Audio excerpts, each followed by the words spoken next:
evidencing that the Russian bomber player hitting their bomb or Russian cruise missiles attacking the cities of Ukraine. On that point, sorry to interrupt, because I'd just like to ask you about that point, about the no-fly zone. If NATO brought in a no-fly zone, ultimately that could mean NATO forces shooting down Russian aircraft. Surely that would lead to World War III.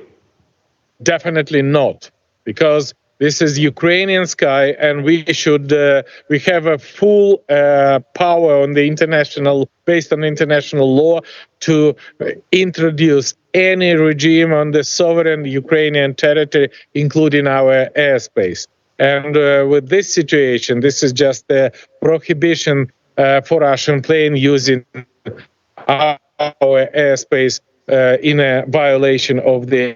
international law. We should introduce absolutely any steps who can limit the aggression, who can support Ukraine. And we would be very much happy if it would be not NATO anti-aircraft system, but all member states to give to Ukrainian soldiers the anti-aircraft system that we can protect our skies by ourselves. I think this is fair. Apologies. You've said recently that Putin is not only mad, but he is evil as well. And you've already alluded to the fact that this may well not stop at Ukraine. Does he have ambitions beyond Ukraine? Definitely, yes. And this is absolutely different understanding what's happening in Ukraine in year 2014 and what's happening in year 2022, because Putin he lives in the borders of the Warsaw Pact. For him, the borders of Russia finishing, for example, in Dresden when he served as a KGB agent during his KGB career. But I have a feeling that he still remained the KGB officer. And this is his understanding of the world order. And world order for him is a Russian order. And no nation can feel themselves in the security if they have a Putin as his neighbor. So with this situation, that can be, Baltic states, Poland, Romania, Bulgaria. But the real place for Putin is not Central and Eastern Europe. The real place for Putin is the military tribunal in Hague. And this should be responsibility for the dozens of thousands of Ukrainians which were killed directly by Putin order. And finally, are you holding a weapon now? Do you have a weapon in your hands? When do you fear that you're going to have to use it? I don't have a weapon in my hand yet, but I have it with me. And I do it with a great pleasure to protect Ukraine. And if we do not attack anybody, we do not do anything who can harm any country or any territory. But definitely we do our best to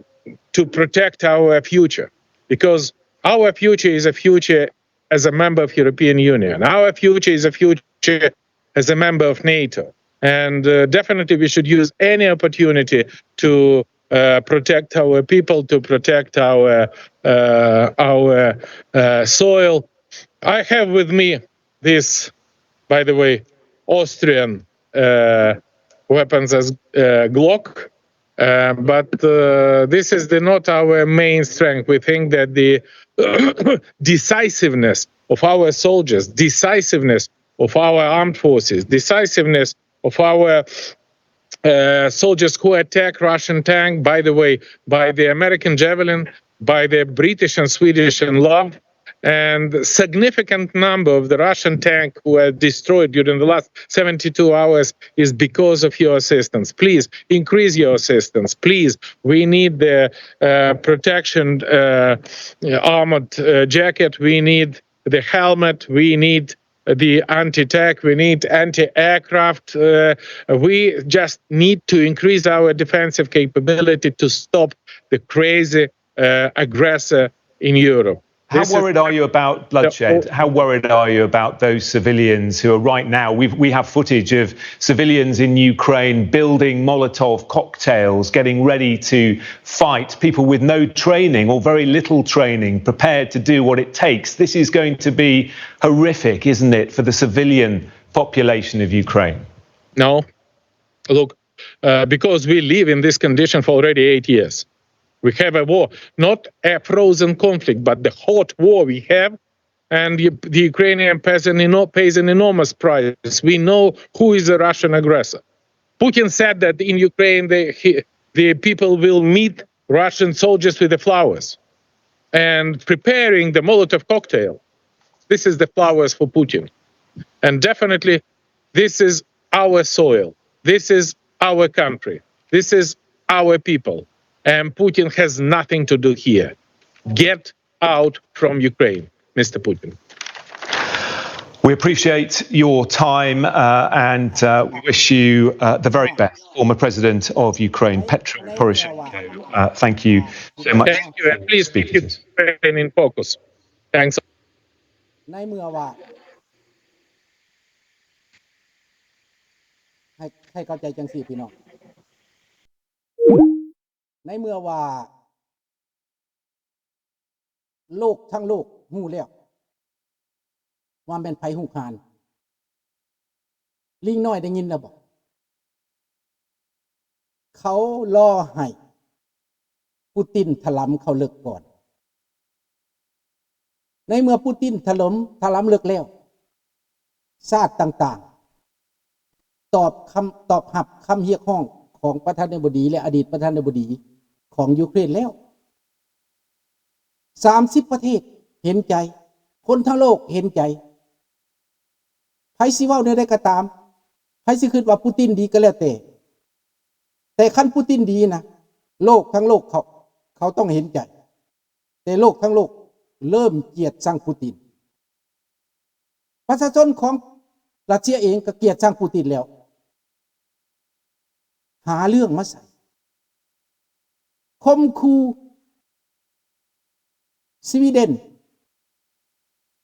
คมคูประเทศฟินแลนด์เห็นบ่พี่น้องแฝงหลังเขาบอกฟินแลนด์คมคูไปเบิดแล้วก็เอาทหารไปประสิทธิ์ชายแดนเขา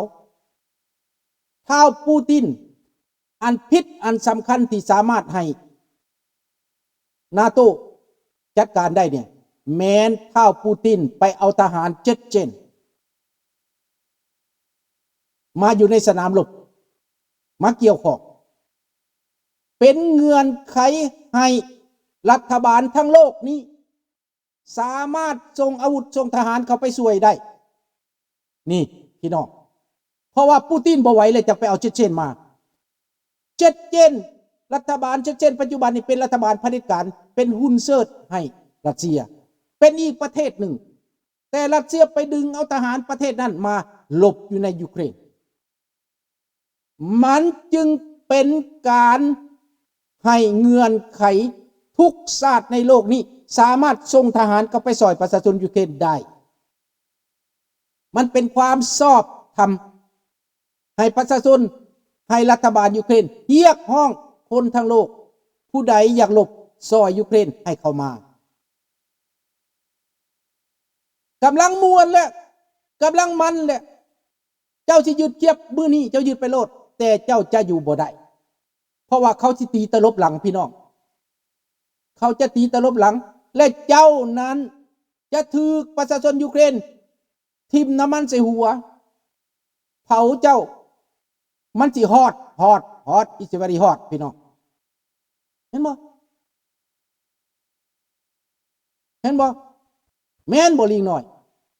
ธนพรว่าจังได๋ธนพรว่าคนว่าแบบนั้นเป็นเผด็จการว่าซั่นโอ้คนที่ไปธนพรต้องคิดมันถูกได้แม่นเว้าให้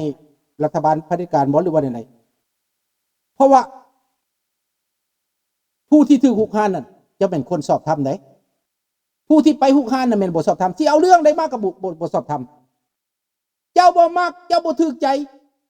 สมมุติเจ้าบ่มักประเทศลาวจังซี่เจ้าก็บ่สามารถไปถล่มประเทศลาวได้ มันบ่แม่นประเทศเจ้าเห็นบ่ก็แบบเดียวกันนั่นแหละธนพรเจ้าสิมักเจ้าสิบ่มักมันก็ประเทศของเขามันบ่เกี่ยวกับเจ้าอันนี้เจ้าไปประกาศเอาสมมุติว่ามาเลเซียข่อยสิยกอีกเทื่อนึงให้พวกเจ้าตื่นซะมาเลเซียนี่นะเขาประกาศยกเอา3จังหวัดภาคใต้เป็นเอกราชมันสิเป็นจังไดล่ะมันสิบ่สิบ่ม่วนปานหยังวะน่ะมันสิบ่ชอบทำสำหรับเขาว่าคันจะไปเว้าแบบนั้นระวังที่สุดเด้พวกเจ้าอย่าไปเว้าได้นี่มันแบบเดียวคือไต้หวันนี่น่ะถ้าว่าอเมริการับรองไต้หวันเป็นเอกราชอินดิเพนเดนต์นี่สิคือจังได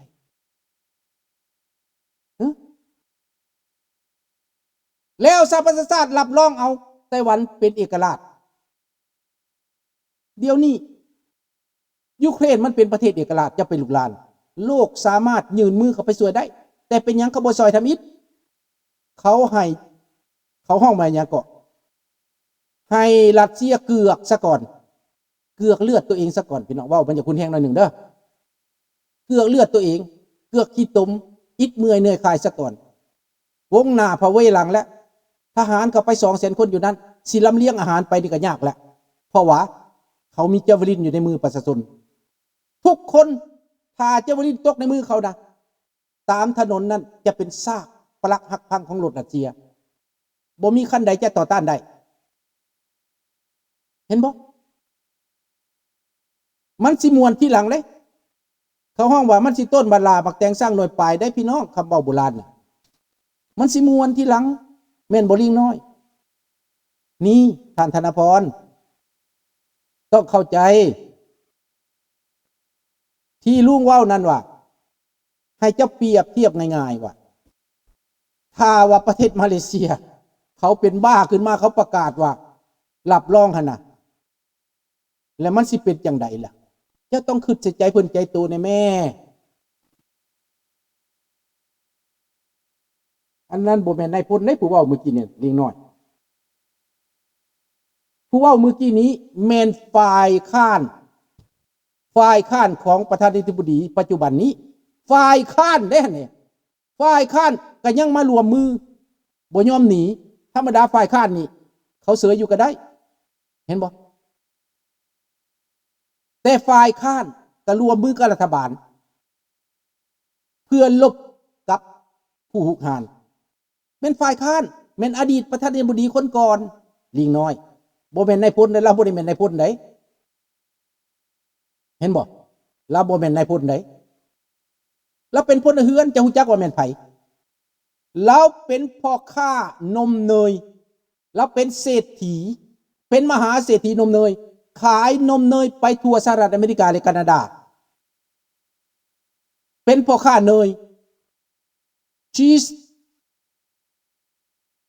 เห็นบ่เขาห้องว่าเบอร์ฟรอมาจภาษาฝรั่งเศสเห็นบ่เป็นเศรษฐีแต่เศรษฐีบ่ยอมหนี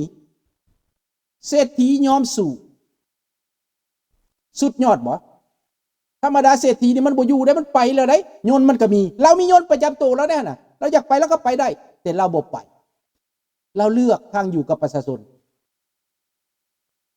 ข้าพเจ้าว่าสุดยอดเป็นอดีตประธานาธิบดีแล้วสิมีหยังข่อยอยากไปซะก็ไปแล้วประเทศใดสิเอาข่อยก็ไปข่อยค้าขายอยู่ไสก็ได้ข่อยไปอยู่แคนาดาก็ได้ข่อยไปอยู่อเมริกาก็ได้ประเทศใดก็รับต้อนอยู่แล้วตอนนี้ประชาชนยูเครน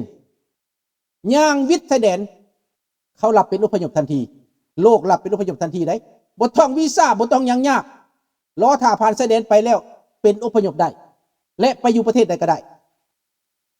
แต่เห็นว่าประชาชนยูเครนเลือกอยู่บ่แม่นเลือกหนีนั่นมีแต่ผู้เฒ่ากับเด็กน้อยส่วนหลายสาวหนุ่มเขาก็บ่ให้หนี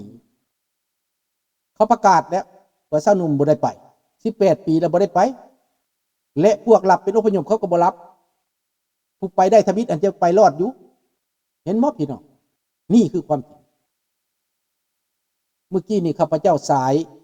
ตัวนั้นออกมานี่ก็แน่นอนผิดกับ YouTube มีผิดเงื่อนไขที่ข้าพเจ้าสายแต่เพื่ออยากยั่งยืนให้พวกท่านคู่ความจริง ถึงว่าผิดข้าพเจ้าก็ยอม